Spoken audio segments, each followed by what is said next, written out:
ಶ್ರೀಕೃಷ್ಣಾಯ ನಮಃ. ವಸುದೇವಸುತಂ ದೇವಂ ಕಂಸಚಾಣೂರಮರ್ದನಂ ದೇವಕೀ ಪರಮಾನಂದಂ ಕೃಷ್ಣಂ ವಂದೇ ಜಗದ್ಗುರುಂ. ಬ್ರಹ್ಮಸ್ಥಾನ ಸರೋಜ ಮಧ್ಯವಿಲಸಚ್ಛೀತಾಂಶು ಪೀಠಸ್ಥಿತಂ ಸ್ಫೂರ್ಜತ್ಸೂರ್ಯರುಚಿಂ ವರಾಭಯಕರಂ ಕರ್ಪೂರಕುಂದೋಜ್ವಲಂ ಶ್ವೇತಸೃಗ್ವಸನಾನುಲೇಪನಯುತಂ ವಿದ್ಯುದ್ರುಚಾ ಕಾಂತಯ ಸಂಶ್ಲಿಷ್ಟಾರ್ಧತನುಂ ಪ್ರಸನ್ನವದನಂ ವಂದೇ ಗುರುಂ ಸಾದರಂ. ಶ್ರೀ ಗುರುಭ್ಯೋ ನಮಃ.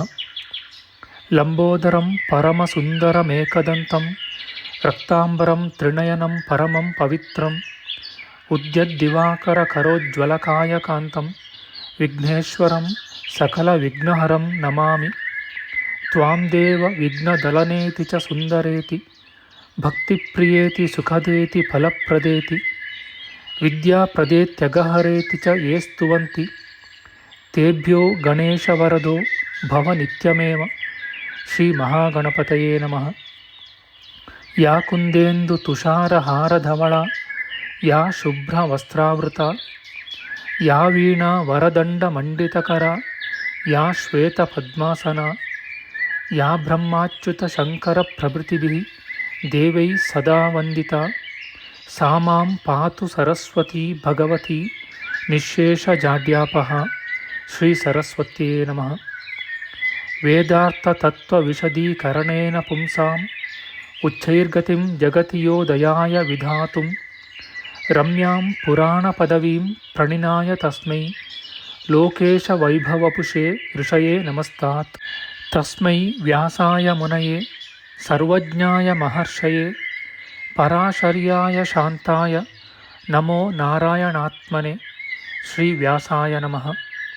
ನಾರಾಯಣಂ ನಮಸ್ಕೃತ್ಯ ನರಂ ಚೈವ ನರೋತ್ತಮಂ ದೇವೀಂ ಸರಸ್ವತೀಂ ವ್ಯಾಸಂ ತತೋ ಜಯಮುದೀರಯೇತ್.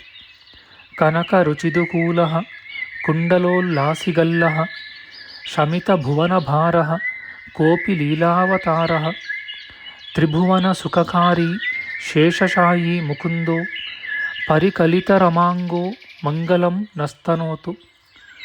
ನಮಾಮಿ ಗೋವಿಂದ ಪದಾರವಿಂದಂ ಸದೇಂದಿರಾನಂದನಮುತ್ತಮಾಡ್ಯಂ ಜಗಜ್ಜನಾನಾಂ ಹೃದಯ ಸನ್ನಿವಿಷ್ಟಂ ಮಹಾಜನೈಕಾಯನಮುತ್ತಮೋತ್ತಮಂ.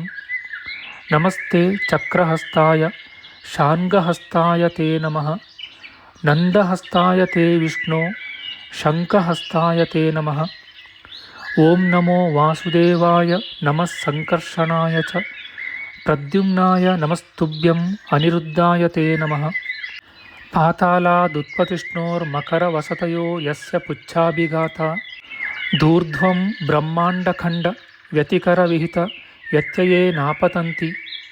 ವಿಷ್ಣೋರ್ಮತ್ಸ್ಯಾವತಾರೇ ಸಕಲವಸುಮತಿ ಮಂಡಲಂ ವ್ಯಶ್ನುವಾನಃ ತಸ್ಯಾಸ್ಯೋದೀರಿತಾನಾಂ ಧ್ವನಿರಪಹರತಾದಶ್ರಿಯಂ ವ ಶ್ರುತೀನಾಂ. ಶ್ರೀ ಮತ್ಸ್ಯರೂಪಿ ಪರಮಾತ್ಮನೇ ನಮಃ. ಪ್ರಿಯ ಬಾಂಧವರೇ, ನಮ್ಮ ಈ ಶ್ರೀ ಲಾಲೀಕೃಷ್ಣ ಚಾನಲ್ಗೆ ಸ್ವಾಗತ.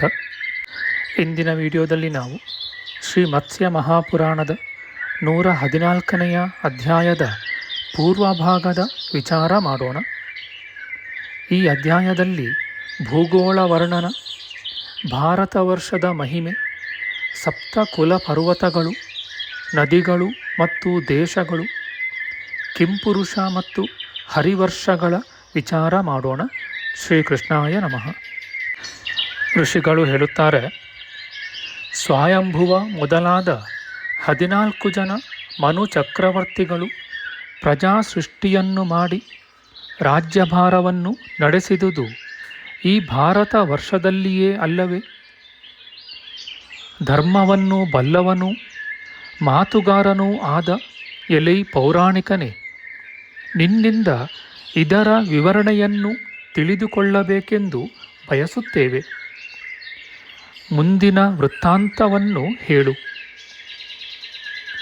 ಋಷಿಗಳ ಈ ಮಾತನ್ನು ಕೇಳಿ ಸೂತ ಪುರಾಣಿಕನಿಗೆ ಆನಂದದಿಂದ ರೋಮಾಂಚನವು ಹುಟ್ಟಿತು. ಅವನು ತನ್ನ ಬುದ್ಧಿಶಕ್ತಿಯಿಂದ ಚೆನ್ನಾಗಿ ಆಲೋಚಿಸಿ ಮತ್ತೆ ಮತ್ತೆ ವಿಮರ್ಶೆ ಮಾಡಿ ಅವರು ಕೇಳಿದ ವೃತ್ತಾಂತವನ್ನು ತಿಳಿಸಿದನು. ಸೂತ ಪುರಾಣಿಕನು ಹೇಳುತ್ತಾನೆ, ಇನ್ನು ಮುಂದೆ ಈ ಭಾರತ ವರ್ಷದ ಪ್ರಜೆಗಳ ವಿಚಾರವನ್ನು ಹೇಳುವೆನು.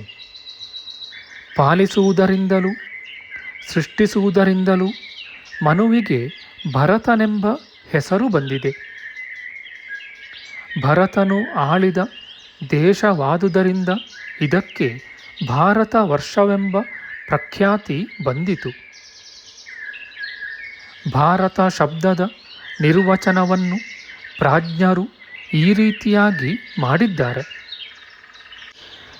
ಈ ಮಧ್ಯಮ ಭೂಮಿಯು ಸ್ವರ್ಗ ಫಲವನ್ನು ಮೋಕ್ಷ ಫಲವನ್ನು ಕೊಡುತ್ತದೆ. ಈ ಭಾರತ ವರ್ಷವನ್ನು ಬಿಟ್ಟರೆ ಜಗತ್ತಿನ ಮತ್ತಾವ ಭಾಗದಲ್ಲಿಯೂ ಜನರಿಗೆ ಕರ್ಮಾನುಷ್ಠಾನದ ನಿಯಮವಿಲ್ಲ. ಈ ಭಾರತ ವರ್ಷದಲ್ಲಿ 9 ವಿಭಾಗಗಳಿವೆ. ಅವುಗಳ ಹೆಸರನ್ನು ಹೇಳುವೆನು ಕೇಳಿ.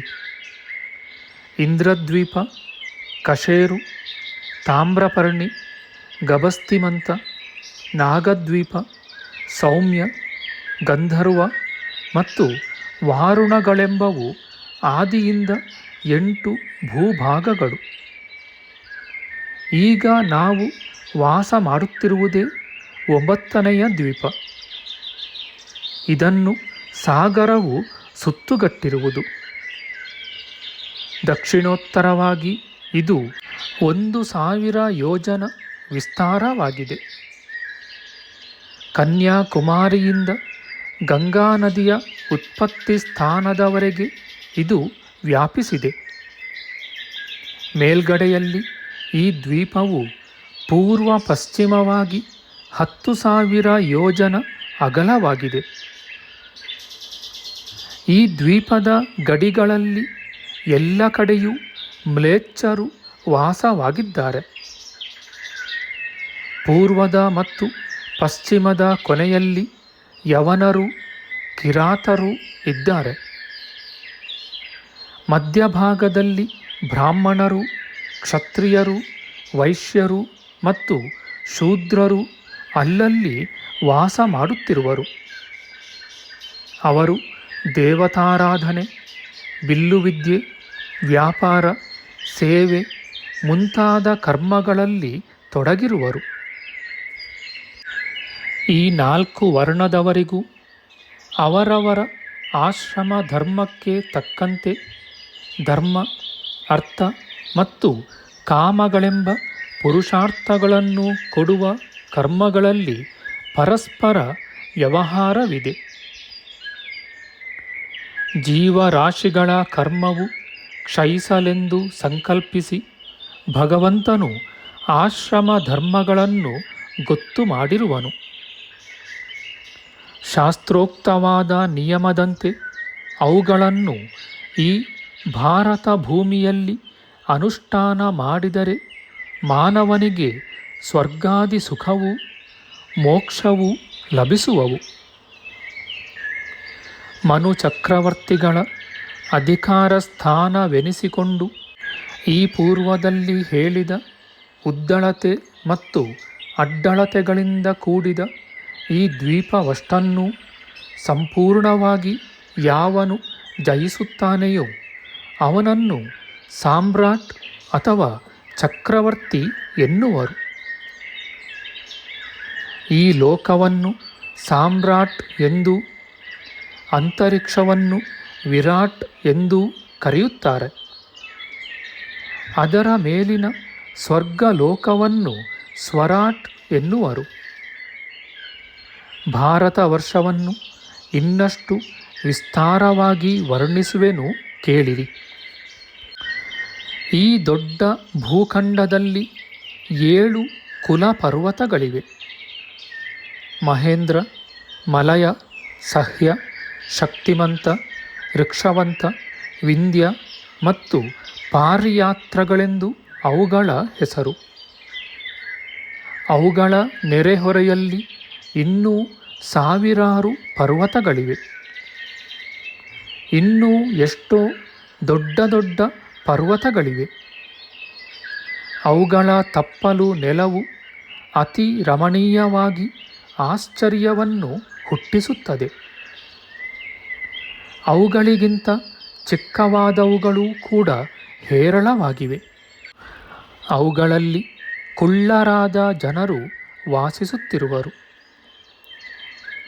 ಆರ್ಯರು ಮ್ಲೇಚ್ಛರೂ ಸೇರಿ ಒಟ್ಟಿಗೆ ಆ ದೇಶದ ನಿವಾಸಿಗಳೆನಿಸಿರುವರು.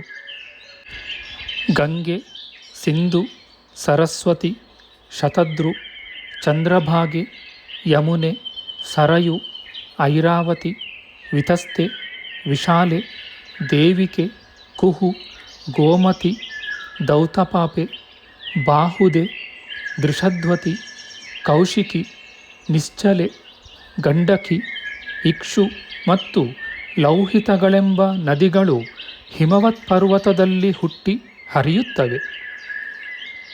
ಜನರು ಇವುಗಳ ನೀರನ್ನು ಸ್ನಾನ ಪಾನಾದಿಗಳಿಗೆ ಉಪಯೋಗಿಸುತ್ತಾರೆ. ವೇದಸ್ಮೃತಿ, ವೇತ್ರವತಿ, ವೃಥಗ್ನಿ, ಸಿಂಧು, ಪರ್ಣಾಶೆ, ನರ್ಮದೆ, ಕಾವೇರಿ, ಮಹತಿ, ಪಾರೆ, ಧನ್ವತಿ, ರೂಪೆ, ವಿದುಷೆ, ವೇಣುಮತಿ, ಕ್ಷಿಪ್ರೆ, ಅವಂತಿ ಮತ್ತು ಕುಂತಿ ಇವೆಲ್ಲವೂ ಪಾರಿಯಾತ್ರ ಪರ್ವತದಲ್ಲಿ ಹುಟ್ಟುವ ನದಿಗಳು. ಮಂದಾಕಿನಿ, ದಶಾರ್ಣೆ, ಚಿತ್ರಕೂಟೆ, ತಮಸೆ, ಪಿಪ್ಪಲಿ, ಶೇನಿ, ಚಿತ್ರೋತ್ಪಲೆ, ವಿಮಲೆ, ಚಂಚಲೆ, ದೂತವಾಹಿನಿ, ಶುಕ್ತಿಮಂತಿ, ಶುನಿ, ಲಜ್ಜೆ, ಮುಕುಟೆ ಮತ್ತು ಹ್ರಾದಿಕೆ ಎಂಬ ನದಿಗಳು ಋಷ್ಯವಂತ ಪರ್ವತದಲ್ಲಿ ಜನಿಸುತ್ತವೆ. ಇವುಗಳ ನೀರು ಬಹಳ ತಿಳಿಯಾಗಿದೆ. ತಾಪಿ, ಪಯೋಷ್ಣಿ, ನಿರ್ವಿಂಧ್ಯೆ, ಕ್ಷಿಪ್ರೆ, ಋಷಭೆ, ವೇಣೆ, ವೈತರಣಿ, ವಿಶ್ವಮಾಲೆ, ಕುಮುದ್ವತಿ, ತೋಯೆ, ಮಹಾಗೌರಿ, ದುರ್ಗಮೆ, ಶಿಲೆ ಇವುಗಳು ವಿಂಧ್ಯ ಪರ್ವತದ ತಪ್ಪಲಿನಲ್ಲಿ ಉದ್ಭವಿಸುತ್ತವೆ. ಈ ನದಿಗಳ ನೀರು ತಣ್ಣಗಿದೆ. ಇವು ಪಾಪಹರವಾದವು. ಗೋದಾವರಿ, ಭೀಮರತಿ, ಕೃಷ್ಣವೇಣಿ, ವಂಜುಲೆ, ತುಂಗಭದ್ರೆ, ಸುಪ್ರಯೋಗೆ, ವಾಹ್ಯೆ ಮತ್ತು ಕಾವೇರಿಗಳು ದಕ್ಷಿಣ ದೇಶದಲ್ಲಿ ಹರಿಯುವ ನದಿಗಳು. ಇವು ಸಹ್ಯಾದ್ರಿಯ ತಪ್ಪಲಿನಲ್ಲಿ ಹುಟ್ಟುತ್ತವೆ. ಕೃತಮಾಲೆ, ತಾಮ್ರಪರ್ಣಿ, ಪುಷ್ಪಜೆ ಮತ್ತು ಉತ್ಪಲಾವತಿಯೆಂಬ ಪುಣ್ಯ ನದಿಗಳು ಮಲಯ ಪರ್ವತದಲ್ಲಿ ಜನಿಸುವವು. ಇವುಗಳ ನೀರು ತಂಪಾಗಿರುವುದು. ತ್ರಿಭಾಗೆ, ಋಷಿಕುಲ್ಯೆ, ಇಕ್ಷುದೆ, ತ್ರಿದಿವೆ, ಅಚಲೆ, ತಾಮ್ರಪರ್ಣಿ, ಮೂಲಿ, ಶರವೆ ಮತ್ತು ವಿಮಲೆಗಳೆಂಬ ಸುಪ್ರಸಿದ್ಧವಾದ ನದಿಗಳು ಮಹೇಂದ್ರ ಪರ್ವತದಿಂದ ಹೊರಟು ಬಲು ಅಂದವಾಗಿ ಹರಿಯುತ್ತವೆ. ಕಾಶಿಕೆ, ಸುಕುಮಾರಿ, ಮಂದಗೆ, ಮಂದವಾಹಿನಿ, ಕೃಪೆ ಮತ್ತು ಪಾಶಿನಿ ಎಂಬ ನದಿಗಳು ಶುಕ್ತಿಮಂತ ಪರ್ವತದಲ್ಲಿ ಜನಿಸುತ್ತವೆ. ಈ ಎಲ್ಲ ನದಿಗಳು ಪವಿತ್ರವಾದವು. ಎಲ್ಲ ದಿಕ್ಕುಗಳಲ್ಲಿಯೂ ಹರಿದು ಸಮುದ್ರವನ್ನು ಸೇರುವವು. ತಾಯಿಯಂತೆ ಜಗತ್ತನ್ನು ಕಾಪಾಡುವವು. ಸಕಲ ಪಾತಕಗಳನ್ನು ಪರಿಹರಿಸುವವು. ಮಂಗಳವನ್ನು ಕೊಡುವವು. ಅವುಗಳಿಗೆ ಬಂದು ಸೇರುವ ಉಪನದಿಗಳು ಇನ್ನೂ ಉಳಿದ ನದಿಗಳು ನೂರಾರು ಸಾವಿರಾರು ಇರುವವು. ಕುರು, ಪಾಂಚಾಲ, ಶಾಲ್ವ, ಪಟಚ್ಛರ, ಮತ್ಸ್ಯ, ಕಿರಾತ, ಕುಲ್ಯ, ಕುಂತಲ, ಕಾಶಿ, ಕೋಸಲ, ಆವಂತ, ಕಲಿಂಗ, ಮೂಕ, ಅಂಧಕ ಎಂಬ ಹಲವು ನಾಡುಗಳಿವೆ. ಇವೆಲ್ಲವೂ ಭಾರತ ವರ್ಷದ ಮಧ್ಯಭಾಗದಲ್ಲಿರುವ ದೇಶಗಳು. ಈ ನಾಡುಗಳು ಸಹ್ಯ ಪರ್ವತದ ಮುಂಭಾಗದಲ್ಲಿ ಇವೆ. ಅಲ್ಲಿ ಗೋದಾವರಿ ನದಿ ಹರಿಯುತ್ತದೆ. ಪ್ರಪಂಚದಲ್ಲೆಲ್ಲ ಆ ಪ್ರದೇಶವು ಬಹು ಮನೋಹರವಾಗಿದೆ. ಅಲ್ಲಿ ಗೋವರ್ಧನ, ಮಂದರ ಮತ್ತು ಗಂಧಮಾದನಗಳೆಂಬ ಬೆಟ್ಟಗಳಿವೆ. ಶ್ರೀರಾಮಚಂದ್ರನ ಮನಸ್ಸಿಗೆ ಪ್ರೀತಿಯನ್ನು ಹುಟ್ಟಿಸುವ ಸಲುವಾಗಿ ಸ್ವರ್ಗೀಯವಾದ ವೃಕ್ಷಗಳು, ದಿವ್ಯ ಔಷಧಿಗಳು ಅಲ್ಲಿ ಹುಟ್ಟಿ ಬೆಳೆದವು. ಭರದ್ವಾಜ ಮುನಿಯು ಶ್ರೀರಾಮಚಂದ್ರನಿಗೆ ಸತ್ಕಾರ ಮಾಡಬೇಕೆಂಬ ಉದ್ದೇಶದಿಂದ ಈ ವೃಕ್ಷಾದಿಗಳನ್ನು ಸ್ವರ್ಗಲೋಕದಿಂದ ಭೂಮಿಗೆ ಬರಮಾಡಿದನು. ಈ ಕಾರಣದಿಂದಲೇ ಪುಷ್ಪವರವೆಂಬ ಆ ದೇಶವು ಬಹು ಮನೋಹರವಾಗಿದೆ. ಬಾಹ್ಲಿಕ, ವಟಧಾನ, ಆಭೀರಕ, ಕಾಲತೋಯ, ಪುರಂದ್ರ, ಶೂದ್ರ, ಪಲ್ಲವ, ಆತ್ತಖಂಡಿಕ, ಗಾಂಧಾರ, ಯವನ, ಸಿಂಧು, ಸೌವೀರ, ಮದ್ರ, ಶಕ, ದೃಹ್ಯ, ಪುಲಿಂದ, ಪಾರದ, ಹಾರಮೂರ್ತಿಕ, ರಾಮಠ, ಕಂಠಕಾರ, ಕೇಕಯ ಮತ್ತು ದಶನಾಮಿಕಗಳೆಂಬವು ಪ್ರಸಿದ್ಧವಾದ ದೇಶಗಳು. ಇವುಗಳಲ್ಲಿ ಕ್ಷತ್ರಿಯರು, ವೈಶ್ಯರು, ಶೂದ್ರರು, ಅತ್ರಿ ಮತ್ತು ಭರದ್ವಾಜ ಮಹರ್ಷಿಗಳ ವಂಶದ ಬ್ರಾಹ್ಮಣರು ವಿಶೇಷವಾಗಿ ವಾಸಿಸುತ್ತಾರೆ. ಇವುಗಳಲ್ಲದೆ ಪ್ರಸ್ಥಲ, ಸದಸೇರಕ, ಲಂಪಾಕ, ತಲಗಾನ, ಸೌನಿಕ ಮತ್ತು ಜಾಂಗಲಗಳೆಂಬ ಪ್ರಖ್ಯಾತವಾದ ದೇಶಗಳೂ ಇವೆ. ಇವುಗಳೆಲ್ಲ ಉತ್ತರ ದಿಕ್ಕಿನಲ್ಲಿ ಇರತಕ್ಕವು. ಇನ್ನು ಪೂರ್ವ ದಿಕ್ಕಿನ ದೇಶಗಳನ್ನು ಹೇಳುವೆನು ಕೇಳಿರಿ. ನಮ್ಮ ಮುಂದಿನ ವಿಡಿಯೋದಲ್ಲಿ ನಾವು ಶ್ರೀ ಮತ್ಸ್ಯ ಮಹಾಪುರಾಣದ 114ನೆಯ ಅಧ್ಯಾಯದ ಉತ್ತರ ಭಾಗದ ವಿಚಾರ ಮಾಡೋಣ. ಆಧ್ಯಾತ್ಮಿಕ ಚರ್ಚೆ ಮತ್ತು ವಿಚಾರ ವಿನಿಮಯಕ್ಕಾಗಿ ಶುರು ಮಾಡಿದ ಈ ಚಾನಲ್ನಲ್ಲಿ ನಾವು ಅಪ್ಲೋಡ್ ಮಾಡುವ ಎಲ್ಲ ವಿಡಿಯೋಗಳನ್ನು ಸಂಪೂರ್ಣವಾಗಿ ನೋಡಿ ನಿಮ್ಮ ಸಲಹೆಗಳನ್ನು ಕಮೆಂಟ್ ಬಾಕ್ಸ್ನಲ್ಲಿ ಬರೆಯಿರಿ. ದಯವಿಟ್ಟು ಈ ಚಾನಲ್ಗೆ ಸಬ್ಸ್ಕ್ರೈಬ್ ಮಾಡಿ ಹಾಗೂ ಬೆಲ್ ಬಟನ್ ಒತ್ತಿ ನಾವು ಹಾಕುವ ಎಲ್ಲ ವಿಡಿಯೋಗಳನ್ನು ನೋಡಿ ಪ್ರೋತ್ಸಾಹಿಸಿ. ಕೃಷ್ಣಂ ನಾರಾಯಣಂ ವಂದೇ, ಕೃಷ್ಣಂ ವಂದೇ ವ್ರಜಪ್ರಿಯಂ, ಕೃಷ್ಣಂ ದ್ವೈಪಾಯನಂ ವಂದೇ, ಕೃಷ್ಣಂ ವಂದೇ ಪೃಥಾಸುತಂ. ಶ್ರೀಕೃಷ್ಣಾಯ ನಮಃ.